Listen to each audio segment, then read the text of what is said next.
Hello, good morning. আমি সাহেব। ইউটিউবে চ্যানেল খোলার অনেক দিন ধরেই একটা ইচ্ছে ছিল, কিন্তু কী নিয়ে খুলবো সেটাই ঠিক করতে পারছিলাম না। তো পাড়ার একটা বন্ধু বলল যে ফিটনেস রিলেটেড একটা চ্যানেল খোলার জন্য।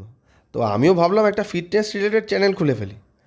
তো সকালে উঠে ব্রাশ করার পর Nescafe gold black coffee, almonds আর গুড় রেখেছিলাম প্রি ওয়ার্কআউট মিলের জন্য, বিকজ আমি প্রি ওয়ার্কআউট সাপ্লিমেন্টটা খাই না। তো এই ব্ল্যাক কফিটা প্রি ওয়ার্কআউট মিল হিসাবে খুবই ইম্পর্টেন্ট, বিকজ এটাতে প্রচুর পরিমাণ এনার্জি পাওয়া যায়। আর সঙ্গে আমন্ডস বাদামেও প্রচুর পরিমাণ এনার্জি থাকে। তো প্রথমে আমি আমার ব্ল্যাক কফিটাকে রেডি করে তারপর প্রি ওয়ার্কআউট মিলটা খেতে বসলাম। প্রি ওয়ার্কআউট মিলটা খাওয়ার পর আমি ব্যাগ গুছিয়ে জিমের জন্য রওনা দিই। একটা পাড়ার জিমে জিম করি, যেটা আমার বাড়ি থেকে 5 মিনিট দূরে। তবে আমি অনেকগুলো জিমে জিম করেছি এর আগে, কিন্তু টাইম কম লাগার জন্য গত 1 বছর ধরে আমি এই জিমটাতে জিম করি। তো মেনলি আজকে আমি লেগসের ওয়ার্কআউট করব। লেগসের ওয়ার্কআউটের মধ্যে আজকে কোয়াডস মাসেল আর হ্যামস্ট্রিং মাসেল, এই দুটো মাসেলকে আজকে ট্রেন করব।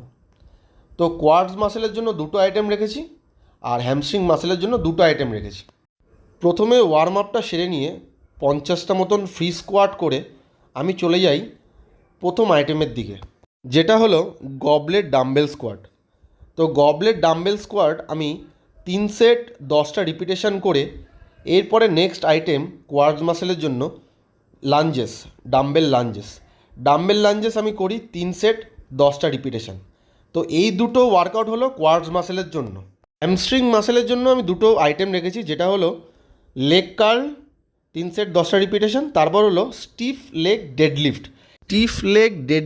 3 সেট 10টা রিপিটেশন করার পর এরপর আমি ওয়াকারে কিছুক্ষণ হেঁটে আমি চলে যাই স্ট্রেচিংয়ের দিকে। লেগসের স্ট্রেচিংটা খুব ইম্পর্টেন্ট। তো লেগসের স্ট্রেচিংটা করে নেওয়ার পর 10বার রিপিটেশন করে নেওয়ার পর এরপর আমি বাড়ির দিকে রওনা দিই। এটাই আমার ফার্স্ট ওয়ার্কআউট ভিডিও, যেটা আমি ইউটিউবে আপলোড করলাম।